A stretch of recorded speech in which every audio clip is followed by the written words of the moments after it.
I have been watching Stephen's YouTube videos for quite a while, and I am very excited to see what he has to share. I've also watched the video that he's mentioned in his abstract. So without further ado, are you ready? I am. Give me just 1 second. I'm moving some things around on the screen. Perfect. Can you see the Perfect. presentation and everything? I can.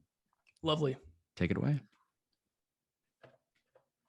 Well, hey everyone, I'm Stephen Dolan. I'm the creator of LuckyCasts, and this talk is really my love letter to the main reason why I'm involved in the Crystal community, why I'm on the Lucky Core team, and what ultimately led me to fall in love with HTML in my web apps, and that's the Lucky HTML DSL. Before I get into it, though, I do want to give a quick shout out. I know I've been watching in the speaker only chat in Discord. Uh, Thank you to all the organizers and moderators that are involved in the conference.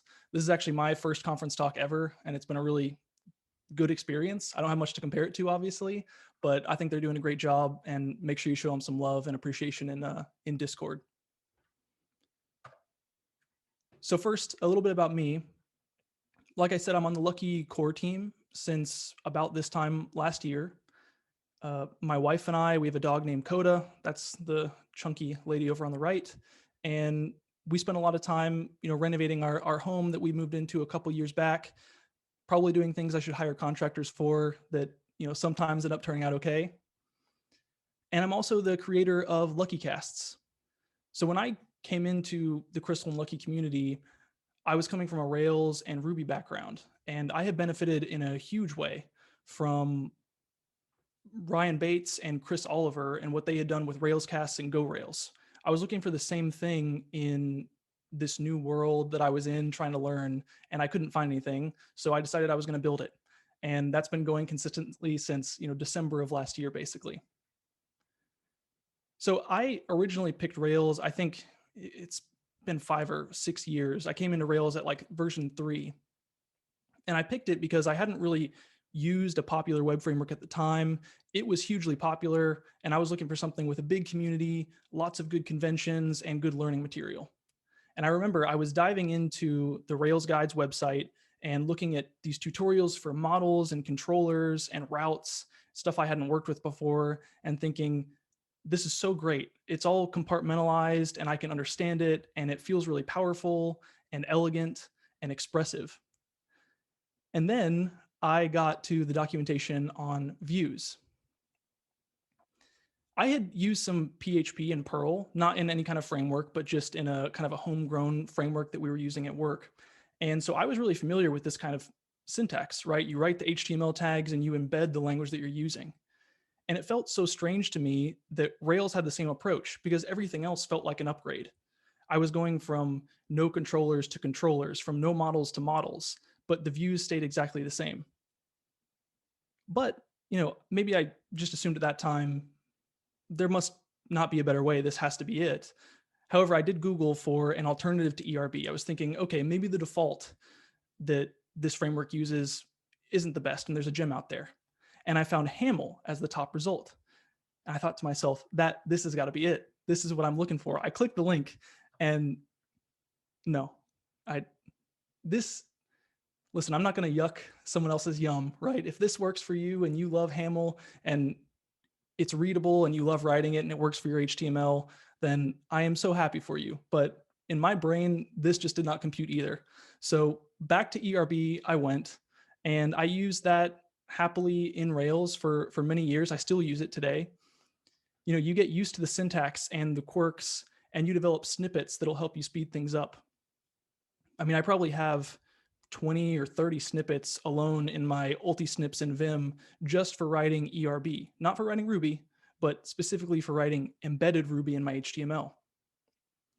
And I know this is about Lucky HTML, but I think it's just important to highlight that this is really common. This is the way that most languages approach this. And it's not just a Rails thing either. So for example, Laravel, a PHP framework, has blade templates.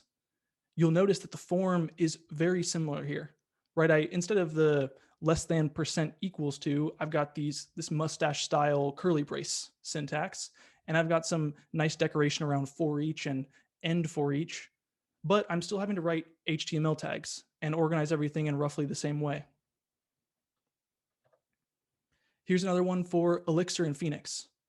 So admittedly, I haven't used Phoenix very much, so excuse any typos in my route helpers here, but they took a lot of inspiration from ERB with EEX, which is the embedded Elixir format. And you can see it looks very similar. I'm using HTML tags, same shape, same way of embedding content for Elixir into this template.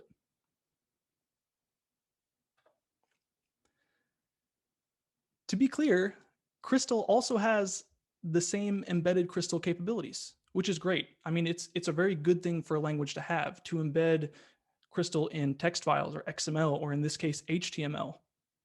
But again, it follows the same ERB kind of style, where you're embedding some Crystal within the same HTML tags, same structure.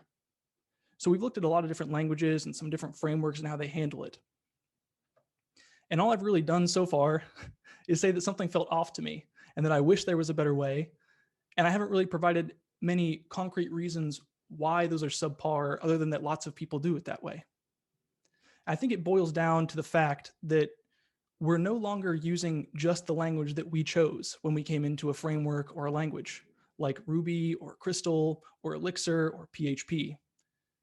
When you're in this template land, you're straddling this line between what HTML wants your code to be and what Crystal wants your code to be. What your development tooling supports in the HTML world versus what your developer tooling supports in the Crystal world. And that can be really challenging and take a lot of time. So let's go through a couple of concrete problems that'll make it a little bit more evident some of the frustrations I've experienced personally with these embedded languages. The first is method extraction. In any language, whether you're in HTML or in a raw Crystal class, you can make things more readable often by extracting well-named methods.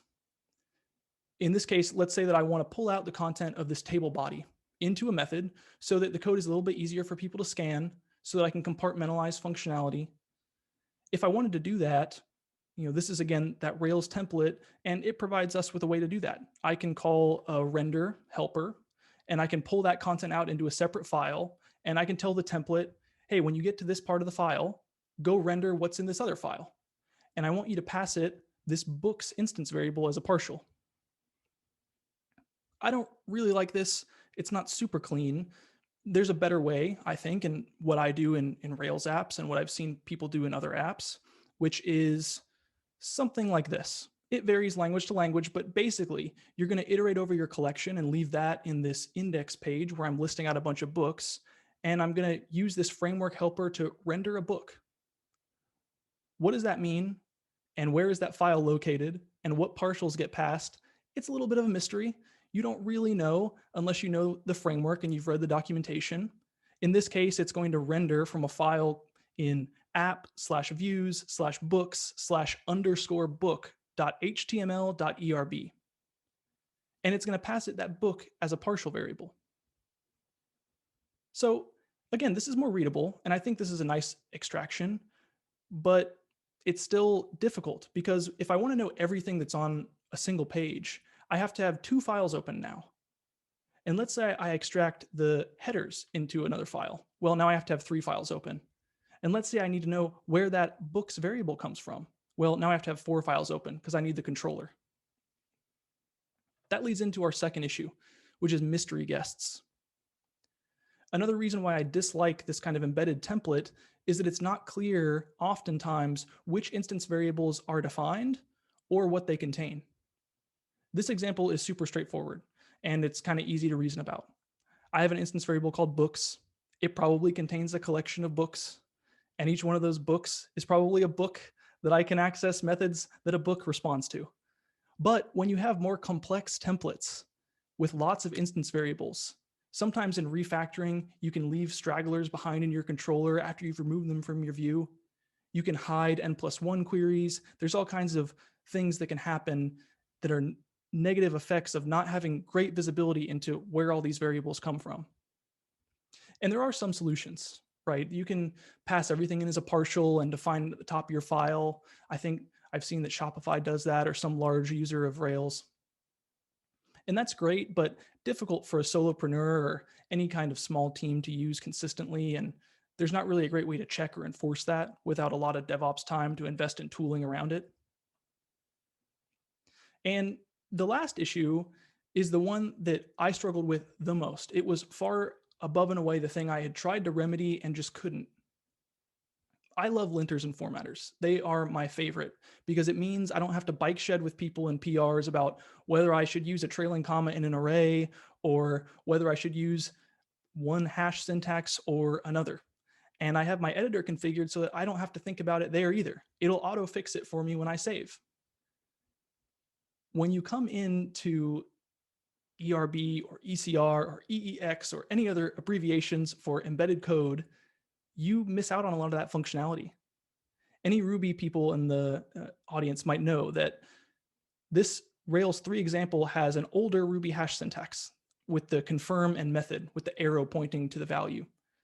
Well, in my editor, whenever I save a file in Ruby, if I had that, it would correct me and let me know that I needed the new syntax. And it might even auto fix it for me, so I didn't have to touch the code at all. That's what I want out of every tool that I work with in every context, including writing HTML.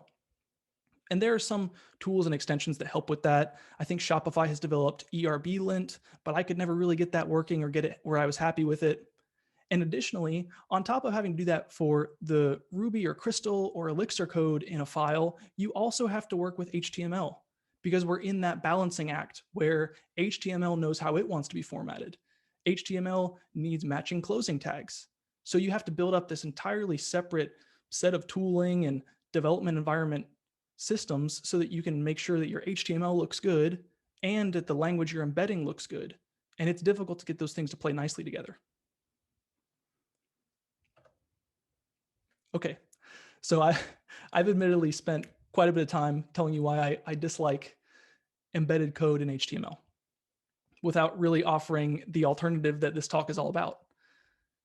When I first looked into it, I was really iffy about switching to Crystal and Lucky from Ruby and Rails. I had heard Paul Smith, the creator of Lucky, on a podcast called The Bike Shed, talking about how I wouldn't need to encounter undefined methods for nil anymore and how it was really fast. And those things bothered me, but I didn't really need the speed. It's great. I love how fast Crystal is, but at the end of the day, my users weren't complaining. I didn't see anything wrong with my Rails apps because they were pretty low traffic and low data. So I was all in on the developer experience. What was going to allow me to feel happiest while I was programming and to crank out features as productively and quickly and safely as possible.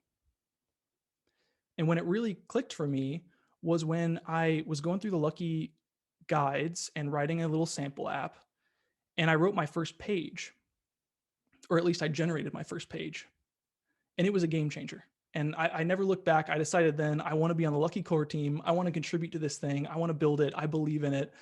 I want to make this work.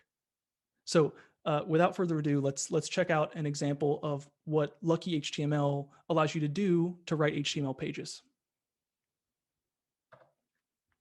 We're familiar with the books example by now. I think I've about beaten that one to death. And I know what you're thinking. Wait, is that a class?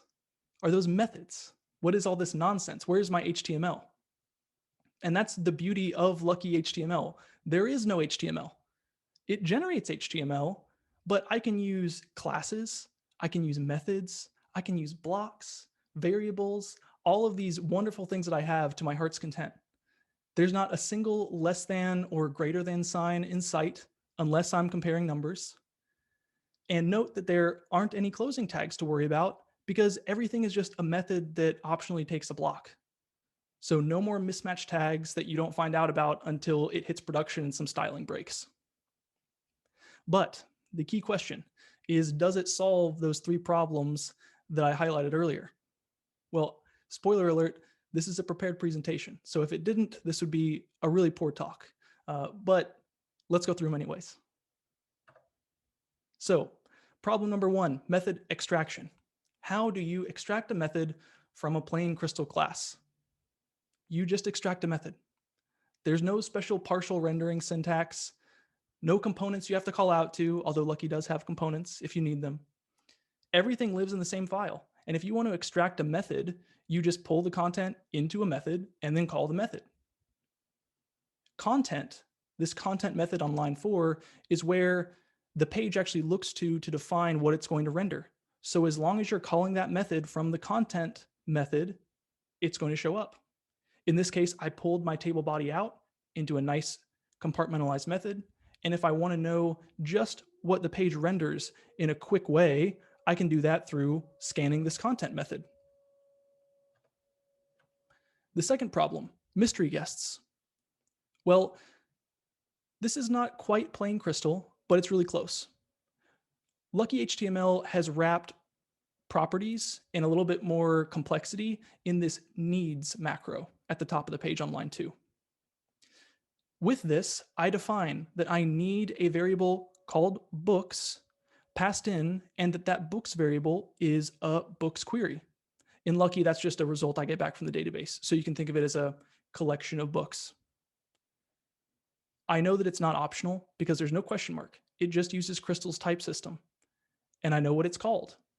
And I can be unsurprised if I am using something and need to refactor it and know what I need to pass to the page or what I might need to remove from the page if I'm modifying my actions. Additionally, it helps you identify code smells in your application. Maybe I find that across my entire app, I'm passing needs current site to every page. That's a really good indication that I should extract that up to the global namespace in my HTTP context that's shared or some other mechanism. And lastly, my favorite part about Lucky HTML, and the thing that was just amazing to me that I had never experienced before. So I had my Crystal editor set up and I was running Crystal format on save, and I was running Amoeba on save. So this is VS Code with a couple of extensions installed. And in something like Rails, I would be editing ERB and not get any formatting or warnings or hints in my editor. But because Lucky HTML is just Crystal, I get all of that goodness out of the box. I don't have to have separate config files for how my Crystal formatter works in an HTML context versus how it works in a regular Crystal context, because it's just Crystal. So all the dev tooling that you know and love, all your processes and procedures and things that you dictate out to the team of how code should look, they persist and they can still be used. I know that love is probably a really strong term because it's just HTML, but there's really no other way that I could think of to describe how it felt to break out of this cage that I felt trapped in for basically my entire web dev career, where I couldn't use the language that I chose for something that you spend so much time on as a web developer. There very well may be other frameworks or templating libraries that I haven't encountered that would have done the same thing that I've just shown you today. And if there are, especially in the languages I've shown you, I'd love to hear about them. If you want to reach out to me, you can find me on Twitter at Stephen_Dolan, on GitHub at Stephen Dolan, if you want to follow all my open source stuff with Lucky and some of the community tooling I've created there. If you're looking for a web framework, I know you'll be very surprised to find that I would really recommend that you give Lucky a try. Maybe it's not the right fit for you, but we'd love to at least talk to you about it. Go to luckyframework.org and hit the chat button at the top. If you want to talk with us, it'll take you straight to the Discord. The whole core team is generally online there, and we're happy to help out and discuss anything there. If you're already learning Lucky, you should try out LuckyCasts. That's a site that I built, again, screencasts and recordings for how to get started with Lucky. I've got some good Crystal content in there, like how to get started with Amoeba. If that was a new term to you today, I'd highly recommend it. There's lots of free content there. There is admittedly some premium content that you can subscribe to, but I think it's a great resource. I think I did pretty good on time. So we might even have a bit for some Q&A. So I'll turn it over to Jack or some of the moderators. We do have some time for some Q&A. We have a good amount, which is super exciting because there's been a lot of chat. People had been commenting on your talk when you started coming up with the answers for their questions. It was kind of cool. Your pacing was great for what people had like going on in the chat. I have to say as well, I'm sorry, I'm going to take up a little bit of the Q&A time. I really want to wear my Lucky shirt today. I have one, but it is unfortunately a different location. So I was not able to get one, but I was like, man, I wish I had my Lucky shirt for part of today. So thank you to the Lucky Core team. They're great people. And, I've spoken with a few of them on and off. We're going to jump through some of the questions in the Q&A. I think the first question, and one of the ones that I'm most interested in how you're going to answer, is does Lucky handle CSS too? It CSS as does. well, not, yeah.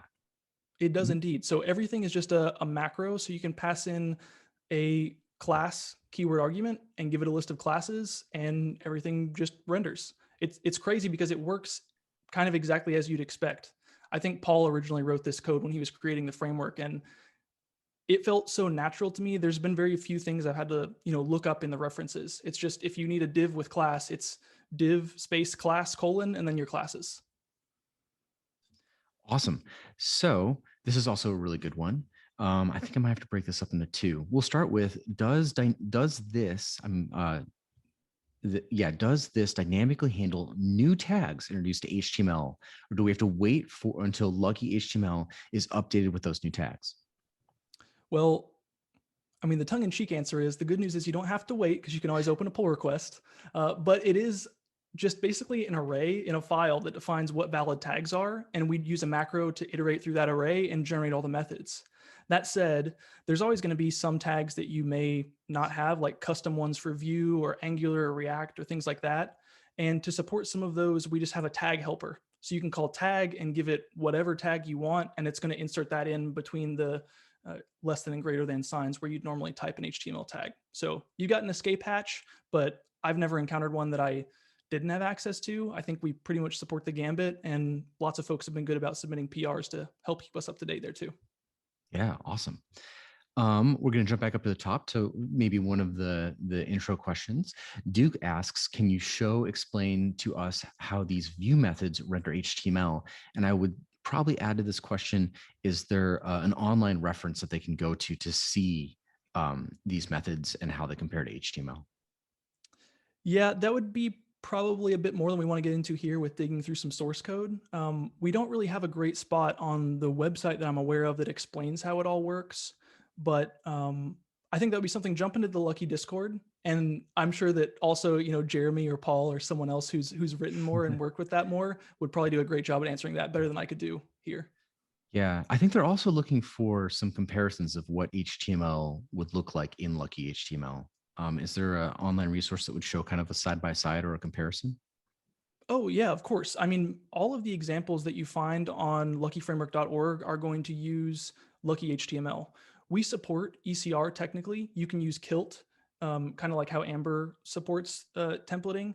But if you go to luckyframework.org and then go to the Getting Started guide, there's a nice little tutorial there that walks you through building an app that Jeremy, one of the other core team members, put together. It's fantastic. It shows you tons of HTML pages and some of the complexity that you can bring to the table and hide behind these crystal extractions and all the cool functionality you get baked in there. So I'd really recommend going to the tutorial we have on the website. It'll show you a really great overview of what it has to offer. Awesome. Part of that answer dovetails pretty well into another question. Anonymous attendee asks, can I use crystallized HTML as a renderer for, like, as an example, Camel would allow you to do that, I believe, in the Lucky framework. So this is more of a Lucky framework question. Yeah, it is an interesting one. That one isn't extracted out into a shard, as far as I'm aware. It's just in the core Lucky repository. That said, it's really shocking how simple it is. I was expecting to go in and find like 40 files that were doing all this magic, but Mm-hmm. because Crystal has macros, it's kind of shockingly simple. So it would be really easy to port or extract into a shard. And again, maybe open up a chat on the Lucky Discord too, or in the Crystal Discord, and we could talk about doing that as a part of the framework too. We're constantly revisiting what we might want to extract and allow to be reused by other frameworks.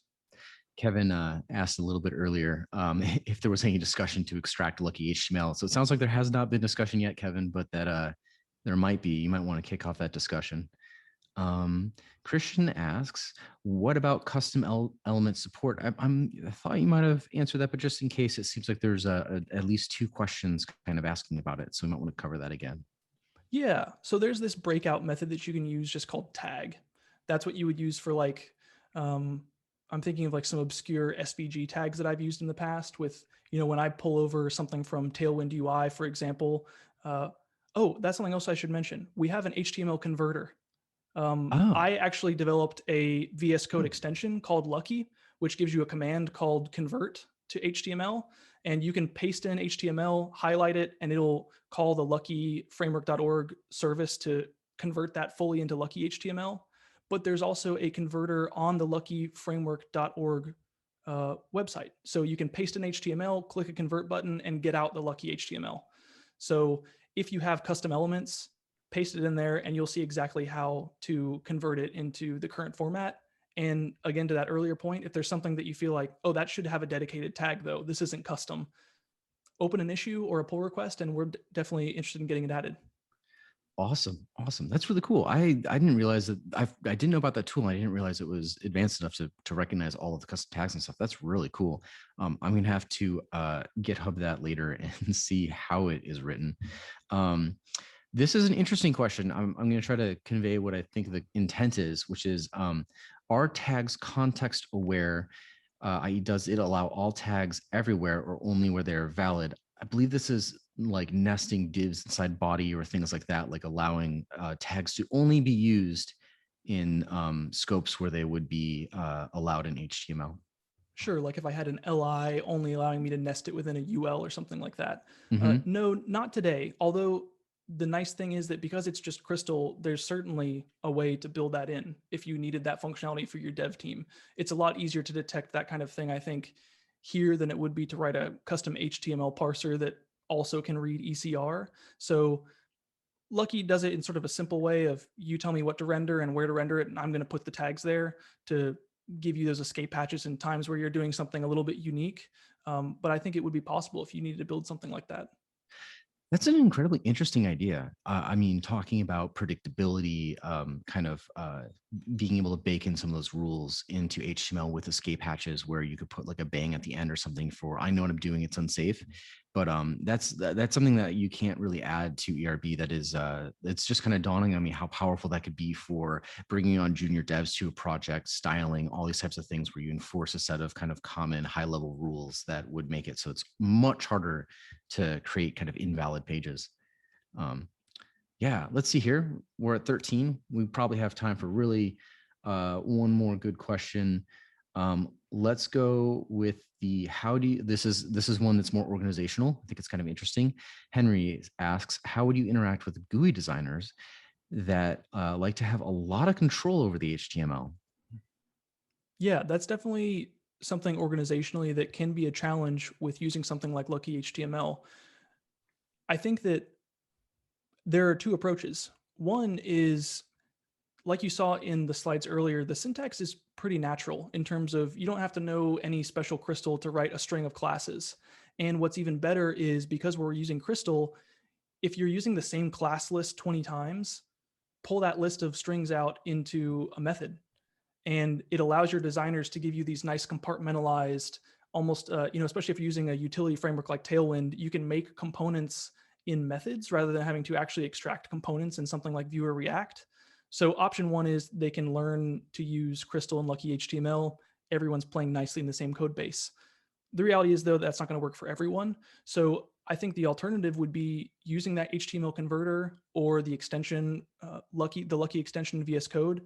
They can write HTML and provide that to you with some placeholders like they normally probably would for the dynamic content, like book attributes or things like that.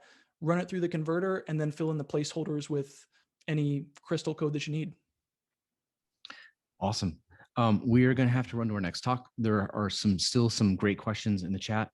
Joshua has a great one, and there's one that is from Anonymous about dynamic HTML generation. If you are able and are interested, please jump over to the attendees chat and maybe the audio alpha channel where track one kind of discussions are happening. Yes, and thank you, Stephen, so much. We're going to move on to Jeremy here. Thanks, everyone. Yeah.